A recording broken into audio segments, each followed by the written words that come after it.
우리 옆에 분한테 인사하시는 거예요. 오늘은 아주 듣기 좋은 인사. 돈 많이 버세요. 시작. 이거 봐. 안 하시는 거 봐. 다시 해봐. 돈 많이 버세요. 그래, 돈 많이 벌어야지. 또 한 말씀 더 해봐요. 돈으로 안 되는 일 많지요. 시작. 그래요. 돈 많이 버세요. 근데 돈으로 안 되는 일 많거든요. 자식이 내 마음대로 되나? 돈 있다고 내 자식이 내 마음대로 돼요? 아니요. 내가 병들었어요. 돈 있다고 병 문제 다 해결해요?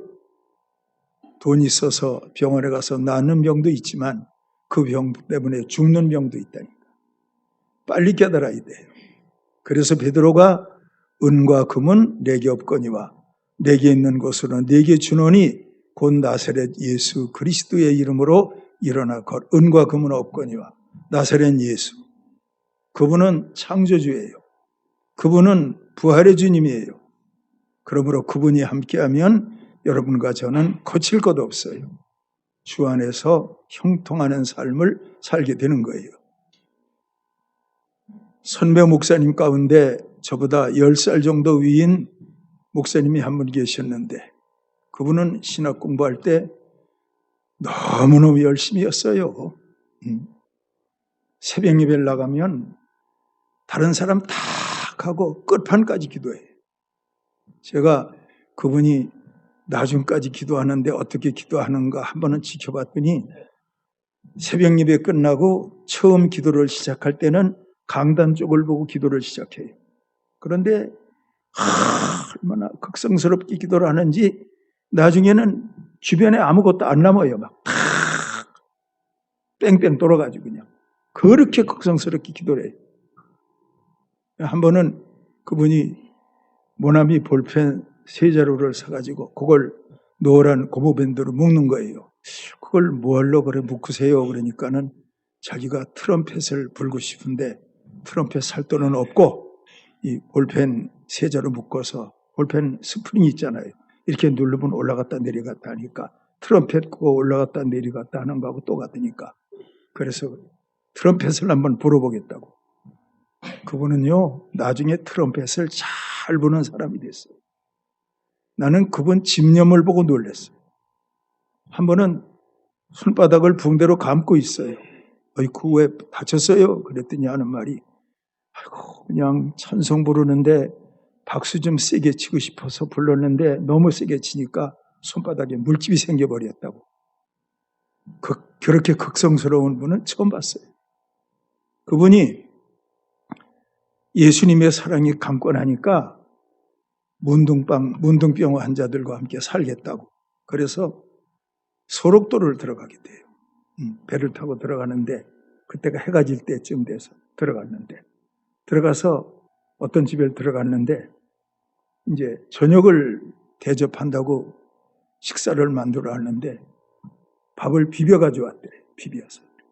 그런데 보니까 코도 없고 귀도 없고 손은 다 이렇게 돼버리고 옆에는 대나무로 깎은 뜨개 바늘 것처럼 긴 게 몇 개 있길래 그게 뭐예요? 그러니까 저것은 속에 무릎 관절이 가려울 때 저걸 대나무고 뾰족하게 한 걸 그걸 깊이 넣어서 이렇게 쑤시면 좀 가려운 것이 덜하다고.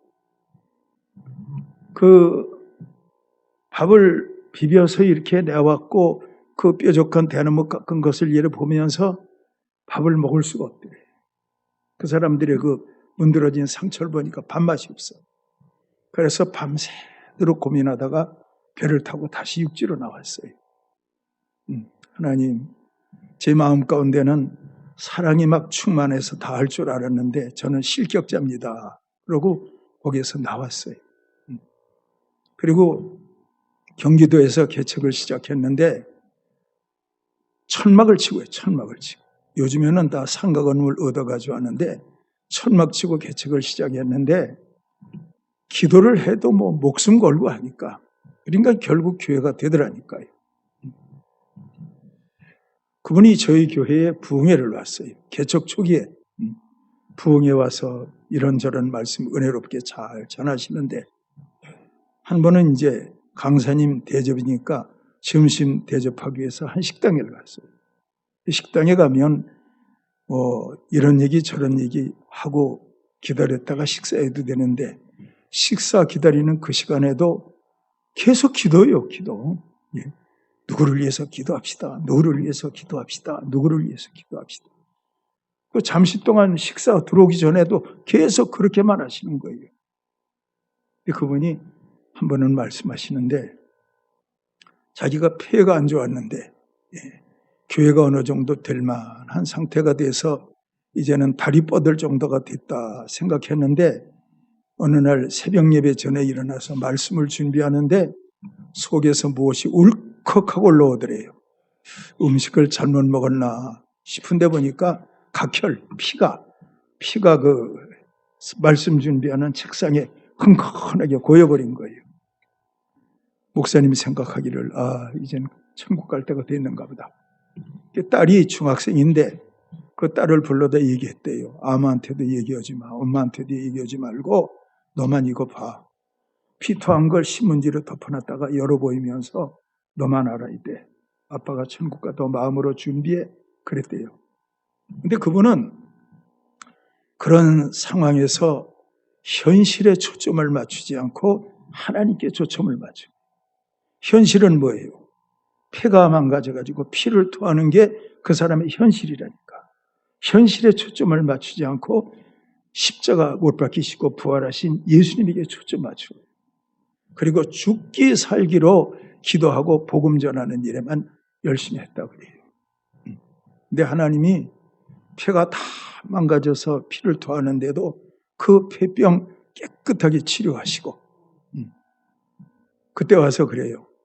그래서 건강해요. 지금은 건강하지. 하나님이 건강 주셨는데 지금은 어떻게 지내세요? 그러니까 건강해서 승마장과 승마 배워 그렇게 여유가 있어요?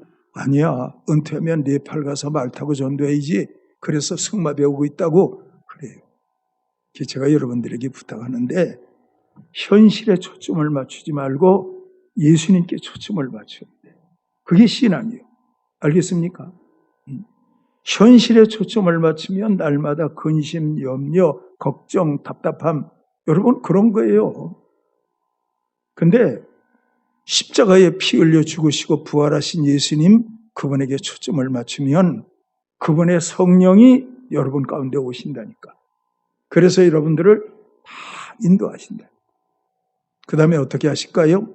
하나님을 사랑하는 자, 그 뜻대로 부르심을 입은 자들에게 모든 것이 합력하여 선을 이루느니라. 하나님은 그렇게 일하시는 거예요. 자, 옆 사람한테 인사해봐요. 현실에 초점 맞추지 말고 주님께 초점을 맞추세요. 시작. 그렇지. 주님께 초점 맞추지. 거기에는 보좌 우편에 주님이 앉아 계시는데 주님께 초점 맞출 수 있는 여러분들이 돼야 돼요. 이스라엘 백성들은 현실에 초점을 맞춘다니까.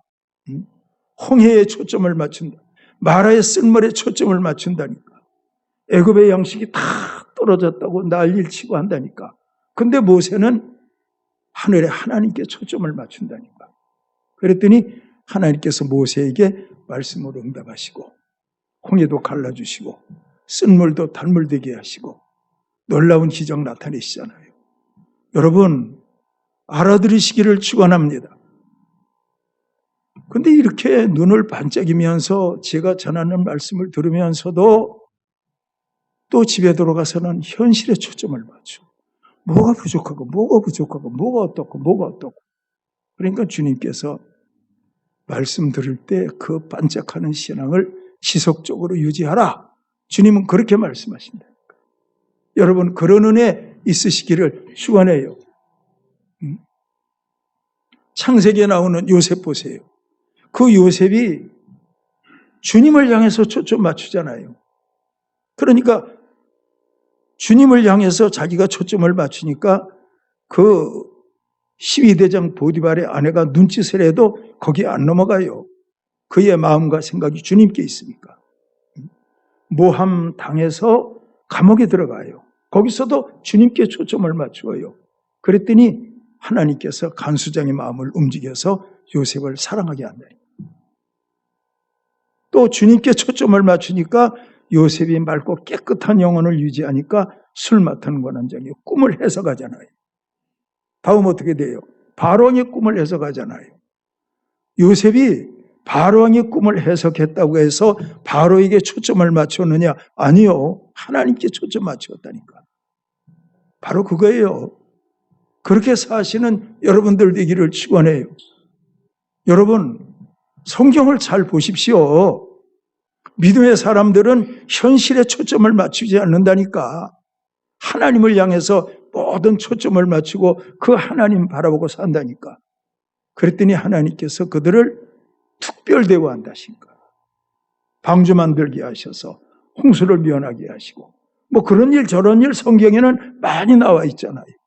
얼마나 놀라운 사실이에요. 예수님이 부활하시기 직전에 부활하시고 승천하시기 직전에 제자들을 향해서 하신 말씀이 뭐예요? 성령 충만하여 권능을 받으면 예루살렘과 유대와 사마리아 땅 끝까지 이르러 내 증인이 되라. 그거예요. 내가 앞으로는 보지 못하게 될 거야. 다시 바다로 가서 물고기를 많이 잡으라고. 그리고 많이 팔아서 저축도 하고 그렇게 행복하게 살아. 그랬나요? 아니요. 오로지 전혀 기도에 힘쓰고 성령으로 충만해서 증인되어 살으라고. 그러면 모든 것 하나님이 채우신다고. 하나님께 초점 맞추는 거예요. 여러분, 알아들으시기를 축원해요. 그런 은혜 있기를 축원해요. 오늘 빌립 이 집사가 사도가 아니요. 빌립 집사인데 성령으로 충만하니까 이 빌립 집사가 성령의 감동을 받아가지고 사마리아로 내려가서 하나님의 말씀을 전하게 돼요. 사마리아. 요한복음 4장에 기록되어 있는 말씀을 보면 예수님이 행로에 고나여 우물 곁에 앉으셨을 때 사마리아의 여인 하나가 물 길러 나왔다고 했잖아요. 예수님이 그 여인에게 물을 구해요. 그랬더니 그 여인이 뭐라고 하지요? 당신은 유대인인데 사마리아 여자인 내게 어찌하여 물을 달라고 하나이까? 거절한다니까. 예수님 뭐라고 그러세요? 내게 물 좀 달라는 이가 누구인 줄 알았다면 내가 그에게 물을 구하였을 것이요 그가 내게 마르지 않는 생수를 주었을 것이다. 그 여인이 주여 이런 물을 내게 주사 나로 하여금 여기에 물길로 오지 않게 하옵소서. 예수님 뭐라고 하요? 남편을 데려오너라. 나는 남편이 없나이다. 내 남편이 없다는 말이 옳지. 5이 있었으나 지금 남편도 내 남편이 아니니라. 여인 말하기를 내가 보니 당신은 선지자로소이다. 그렇게 얘기가 시작되면서 마무리할 때는 그 여인이 뭐라 그래요? 그리스도 메시아가 오시면 이 모든 것을 알게 하시리이다. 예수님이 내가 메시아다. 그 순간 여인의 마음 가운데 큰 기쁨이 넘친다니까. 그래서 물동이 버려두고 동네에 들어가서 내가 만났던 예수님 와봐라 와봐라. 그래서 와봐라 전도가 있는 거예요. 이렇게 와서 예수님을 만난 사람들이 뭐라 그래요? 전에는 너가 오라 그래서 왔어. 근데 이제는 우리가 예수님이 좋아서 오는 거야. 그것만은 분명히 해. 그 마을 사람들이 그렇게 말했다니까. 바로 그거예요. 예수님께 초점을 맞추는 거예요. 그러니까 저는요, 강단에서 말씀을 전할 때 여러분이요, 제가 예수님을 전하는 거예요. 여러분들에게 예수 믿으라고 하잖아요. 전할 때마다 십자가 전하잖아요. 십자가에 못 박힌 예수님, 그 예수님 믿어야 된다고 여러분들에게 제가 예수님을 전하지 않습니까? 예수님 잘 믿는 여러분들이 되기를 바라요. 이 여인이 유대인이면서 왜 내게 물을 달라고 합니까? 이는 유대인과 사마리아인이 상종하지 않았어. 사마리아 사람들을 유대인들은 천하게 여겼다니까. 제가 한번 연구해 봤어요. 왜 사마리아 사람들은 유대인에게 천대받았는가 연구해 봤어요. 사마리아인의 기원은 북왕국 이스라엘이 주전 721년에 아수르에게 멸망할 때 살마네셀이 주님들을 포로로 잡아가고 근동에 있는 이교도들을 이주시켜 혼혈민족을 만들었다. 아수르는 혼혈민족. 유대인들은 아브라함의 자손, 순수한 아브라함의 혈통. 사마리아 사람들은 혼혈. 그러니까 아브라함 자손 아니기 때문에 멸시하고 천대했고 상종도 않았던 거예요. 또 이들은 여호와의 신앙과 다른 민족의 우상신앙을 섞어서 그리심산에다가 신전을 세웠어요. 유대인들이 바벨론 포로에서 돌아와 느헤미야가 성벽을 재건할 때 사마리아의 산발랏이 방해를 하면서 갈등을 고조시키며 유대인들의 증오관계가 그때부터 깊어지기 시작한 거예요. 그러니까 이 여인이 주님을 향해서 유대인과 사마리아인은 상종치 아니하는데 왜 당신은 나한테 물을 달라고 해요? 그래서 이질감을 느끼고 이렇게 말한 거예요. 예? 여러분들이 여기서 알 것은 유대인들은 사마리아 사람을 천대해도 성령 충만한 빌립은 거기를 가야 했다니까. 옆 사람한테 인사해요. 싫은 사람도 전도하기 위해서 만나야 합니다. 시작. 그래, 싫은 사람들. 그러니까 늘 나만 좋아하는 사람하고 짝짝꿍하고 그냥. 근데 싫은 사람도 유대인들이 다 싫어해, 사마리아를. 혼혈이라고. 그리고 그들의 신앙은 여호와의 순수한 신앙이 아니라고. 그럼에도 불구하고 빌립이 내려가서 사마리아 땅에 가서 복음을 전하니까. 사마리아 사람들은 항상 유대인들에게, 다른 이방인들에게 천대받으면서 이 사람들 마음 가운데는 상처가 깊어요. 여러분, 문제 있는 사람들이 예수를 믿기가 쉽다니까. 그 사람이 병 걸렸어. 그 병 때문에 오락가락해. 언제 죽을지 몰라. 물론 안 믿는 사람도 있지만 그런 사람이 물에 빠진 사람이 지푸라기 잡는 것처럼 그 사람이 예수님을 붙든다니까. 그런 은혜가 여러분들에게도 있어야 돼요. 예. 그러니까 이 천대받은 사마리아인들, 또 이방의 그 우상 종교와 여호와 하나님을 믿는 종교가 혼합되어 가지고 이상한 종교가 되어버렸어요. 그러니까 귀신이 뭐 얼마나 역사하는지 몰라. 성령 충만한 빌립이 사마리아에 내려가서 그들에게 그리스도를 전한 거예요. 그랬더니 그들이 빌립이 전하는 말씀을 잘 들었어요. 잘 들었어요. 그리고 따랐어요. 어떤 일이 일어났어요?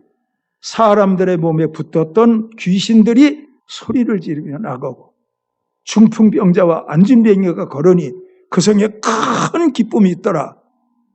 이게 오늘 말씀의 전체 흐름이에요. 빌립은 성령 충만해서 천대받는 그들에게 갔다니까.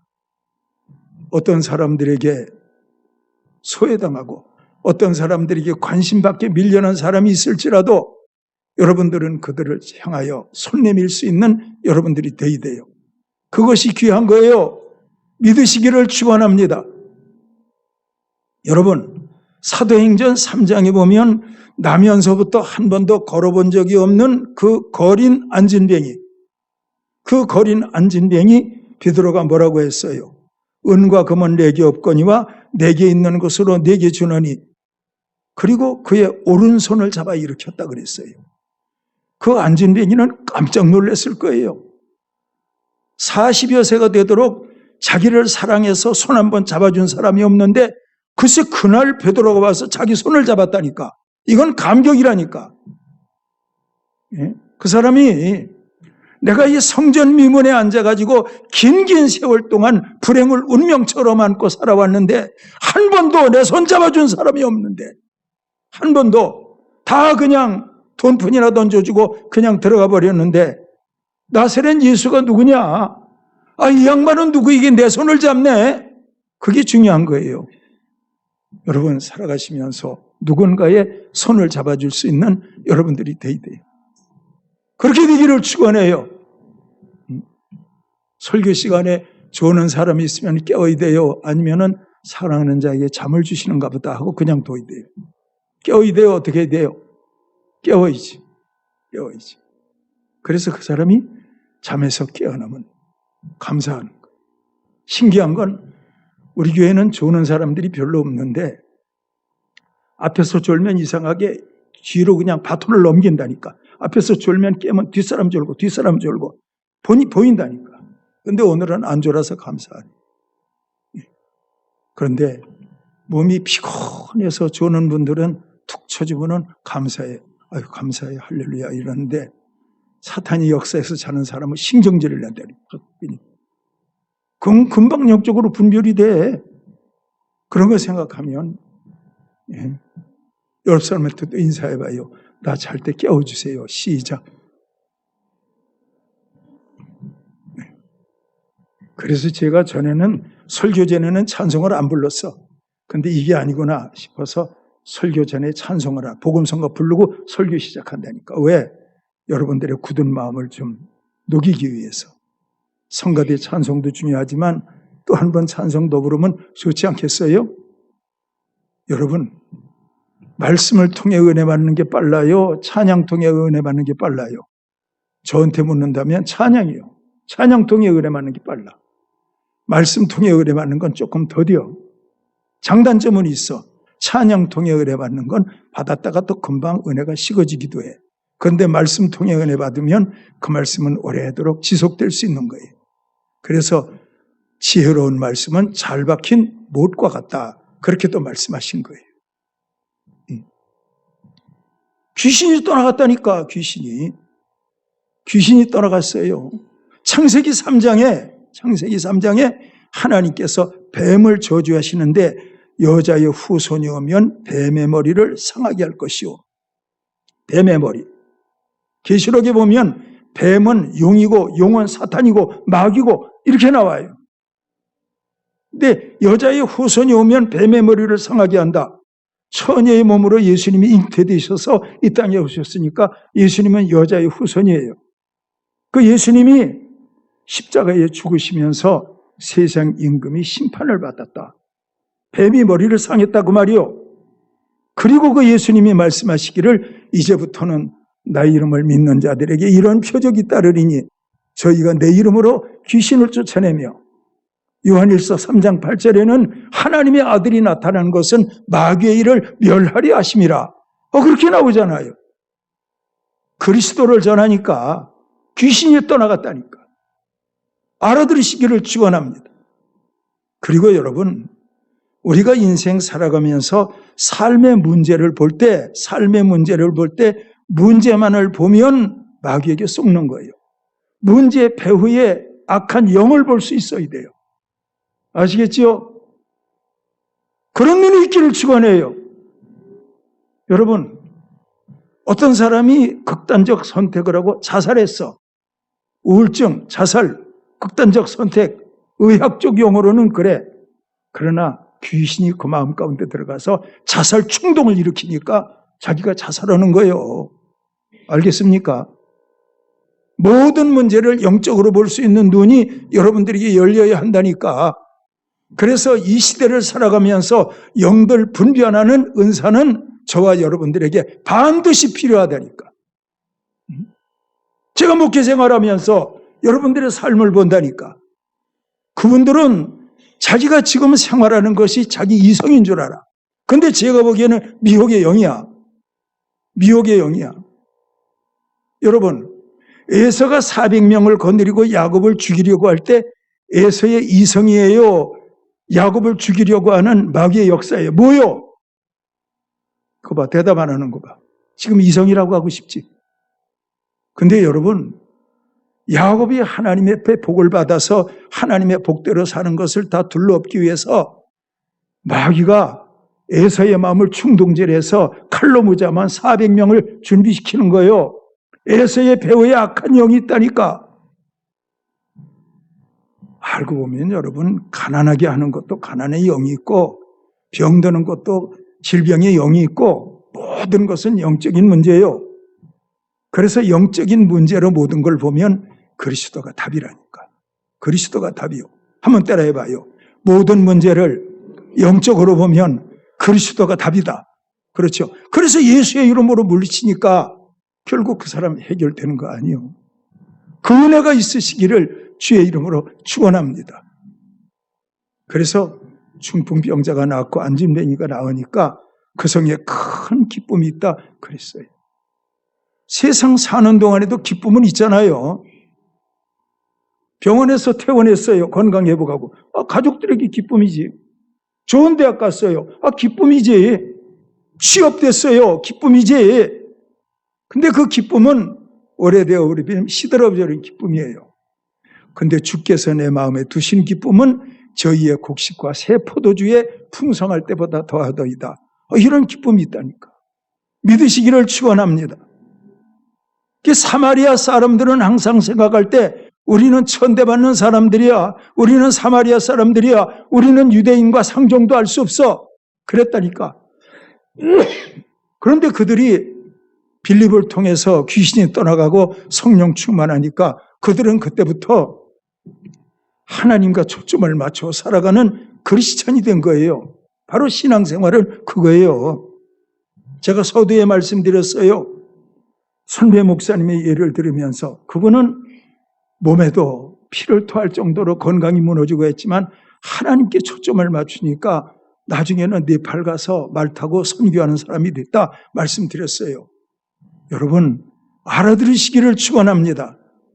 현실에 초점을 맞추면 날마다 염려와 근심과 걱정이고 하나님 앞에 초점을 맞추고 그리스도를 바라보고 살면 여러분들 마음 가운데는 큰 평화가 있고 그 나라와 그 의가 이루어진 상태가 될 것이고 모든 것들을 더하게 하시는 하나님의 복이 있을 거예요.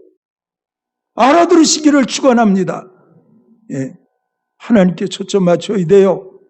귀신 쫓아내며 사세요. 영적 싸움에 승리하고 사세요. 그런 여러분들이 되기를 주의 이름으로 축원합니다.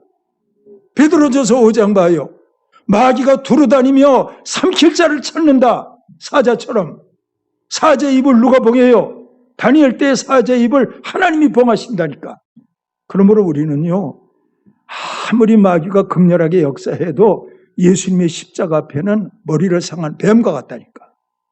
예수의 이름으로 승리하기를 바랍니다.